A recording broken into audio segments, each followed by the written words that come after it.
લે આજે તમારી પ્રાથમિક શાળામાં શું છે? તમને નથી ખબર? નહીં, શું છે વળી? આજે તો અમારી મણા કન્યા શાળામાં શિક્ષક દિવસ ઉજવવાનો છે.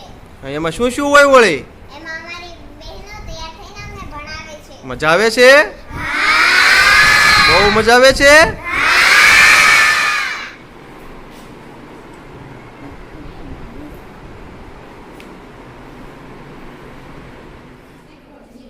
તો એસિડ અને બેઝ સમજાય.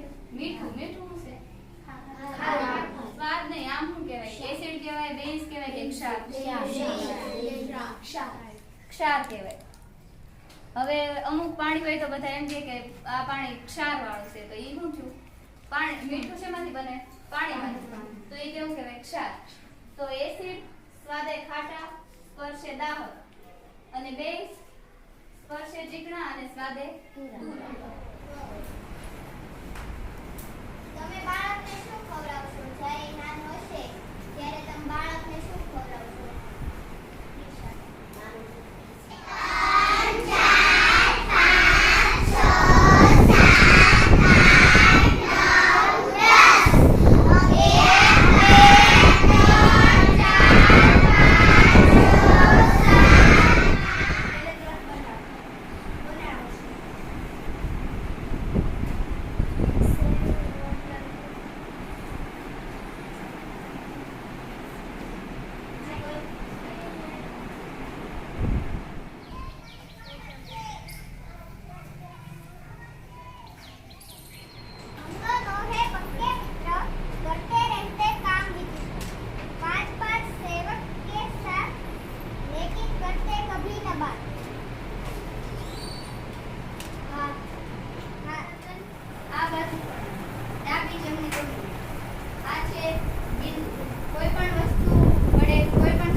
શિક્ષકોને નિમણૂક કરવામાં આવી તો મને આચાર્ય બનવાનો ખૂબ શોખ હતો, તો હું શિક્ષક દિન નિમિત્તે આચાર્ય બની. સવારે તૈયાર થઈને શાળાએ આવી. મને એમ લાગતું હતું કે શિક્ષકોની કામગીરી ખૂબ જ સહેલી છે, પણ અહીંયા આવી તો જ્યારે એમાં સફાઈ કરાવી ત્યારે એમ થયું કે ના, શિક્ષકોની કામગીરી અઘરી કહેવાય. પછી પ્રાર્થના શરૂ થઈ.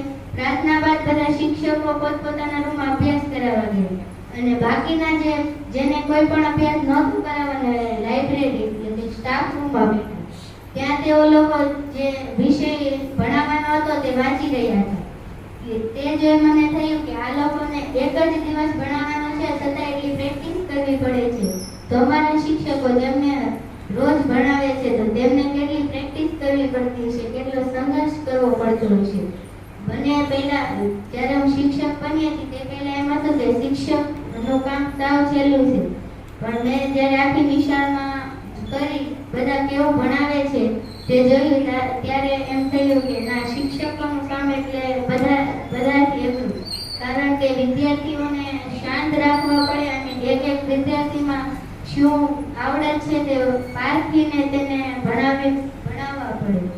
અને ખાસ જે નાના ધોરણના વિદ્યાર્થીઓ છે અને અમુક લોકો જે શિક્ષકો બન્યા હતા તેમણે ખૂબ સારી કામ કર્યું. પ્રયોગો કરાવ્યા, અલગ અલગ દાખલા ગણાવ્યા, કોઈએ વાર્તા દેખાડી તો કોઈએ મનોરંજનનું કોઈ કાર્ય કરાવ્યું, કોઈએ ભણતરને લગતી ગેમ રમાડી. મને આ શિક્ષક દિન ખૂબ જ ગમ્યો. Thank you.